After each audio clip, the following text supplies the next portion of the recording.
আজিৰ প্ৰথমটো প্ৰশ্ন দিয়া আছে ভাৰতীয় আন্দোলন কিমান চনত আৰম্ভ হৈছিল?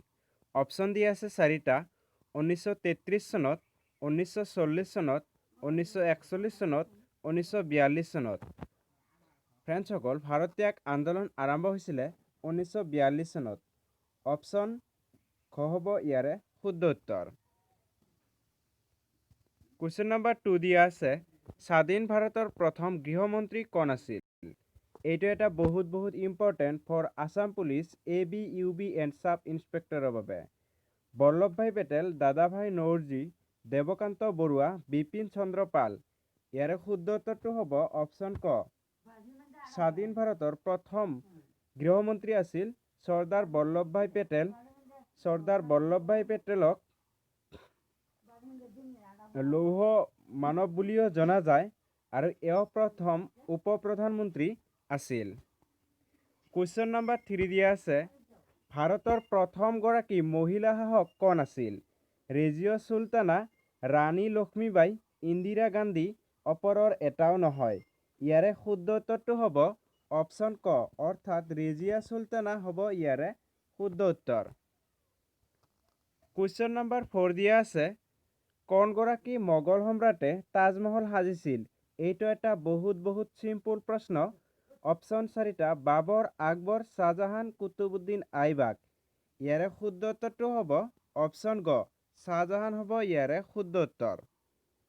কুৱেশ্যন নম্বৰ 5 দিয়া আছে কুৱেশ্যন নম্বৰ 5 দিয়া আছে কোনজন ৰজাৰ শাসক তুলসীদাসে ৰামচৰিত মানস ৰচনা কৰিছিল? বাবৰ, শ্বাহজাহান, কুতুবুদ্দিন আইবাক, আকবৰ। শুদ্ধ উত্তৰটো হ'ব আকবৰ, অৰ্থাৎ অপশ্যন ঘ হ'ব ইয়াৰে শুদ্ধ উত্তৰ। ফ্ৰেণ্ডসকল, এতিয়া আহিছোঁ কুৱেশ্যন নম্বৰ 6লৈ। কুৱেশ্যন নম্বৰ 6 দিয়া আছে কোনজন সম্ৰাটে ভাৰতত মোগল সাম্ৰাজ্যৰ ভেটি স্থাপন কৰিছিল? আকবৰ, জাহাংগীৰ, বাবৰ, ঔৰংগজেব। শুদ্ধ উত্তৰটো হ'ব বাবৰ, অপশ্যন গ হ'ব ইয়াৰে শুদ্ধ উত্তৰ। কুৱেশ্যন নম্বৰ 7 দিয়া আছে ৰবাৰ্ট ক্লাইভ কেতিয়া বংগৰ গভৰ্ণৰ হৈছিল? 1760 খ্ৰীষ্টাব্দত, 1764 খ্ৰীষ্টাব্দত, 1772 খ্ৰীষ্টাব্দত, 1780 খ্ৰীষ্টাব্দত। শুদ্ধ উত্তৰটো হ'ব 1764 খ্ৰীষ্টাব্দত ৰবাৰ্ট ক্লাইভ বংগৰ গভৰ্ণৰ হৈছিল। অপশ্যন খ কাৰেক্ট এনচাৰ। কুৱেশ্যন নম্বৰ 8 দিয়া আছে ভাৰতৰ বুৰঞ্জীত অন্তিমজন মোগল সম্ৰাট কোন আছিল? জাহাংগীৰ, আকবৰ, বাহাদুৰ শাহ জাফৰ, শ্বাহজাহান। শুদ্ধ উত্তৰটো হ'ব বাহাদুৰ শাহ জাফৰ। বাহাদুৰ শাহ জাফৰ, অপশ্যন গ হ'ব ইয়াৰে শুদ্ধ উত্তৰ। কুৱেশ্যন নম্বৰ 9 দিয়া আছে ভাৰত স্বাধীন হোৱাৰ সময়ত ভাৰতীয় জাতীয় কংগ্ৰেছৰ সভাপতি কোন আছিল? সৰ্বপল্লী ৰাধাকৃষ্ণন, ইন্দিৰা গান্ধী, JB কৃপালানী, ওপৰৰ এটাও নহয়। শুদ্ধ উত্তৰটো হ'ব JB কৃপালানী, অপশ্যন গ হ'ব ইয়াৰে শুদ্ধ উত্তৰ। কুৱেশ্যন নম্বৰ 10 দিয়া আছে কাৰ সভাপতিত্বত ভাৰতীয় জাতীয় কংগ্ৰেছৰ প্ৰথমখন অধিৱেশন অনুষ্ঠিত হৈছিল? JB কৃপালানী, উমেশ চন্দ্ৰ বেনাৰ্জী, ইন্দিৰা গান্ধী, ওপৰৰ এটাও নহয়। কাৰেক্ট এনচাৰ হ'ব উমেশ চন্দ্ৰ বেনাৰ্জী, অপশ্যন খ হ'ব কাৰেক্ট এনচাৰ। নেক্সট প্ৰশ্নটো দিয়া আছে ব্ৰিটিছ ৰাণী ভিক্টোৰিয়াক ভাৰত সম্ৰাজ্ঞী উপাধিৰে কেতিয়া বিভূষিত কৰিছিল? 1870 খ্ৰীষ্টাব্দত, 1877 খ্ৰীষ্টাব্দত, 1887 খ্ৰীষ্টাব্দত, 1889 খ্ৰীষ্টাব্দত। শুদ্ধ উত্তৰটো হ'ব 1877 খ্ৰীষ্টাব্দত, অপশ্যন গ হ'ব ইয়াৰে শুদ্ধ উত্তৰ।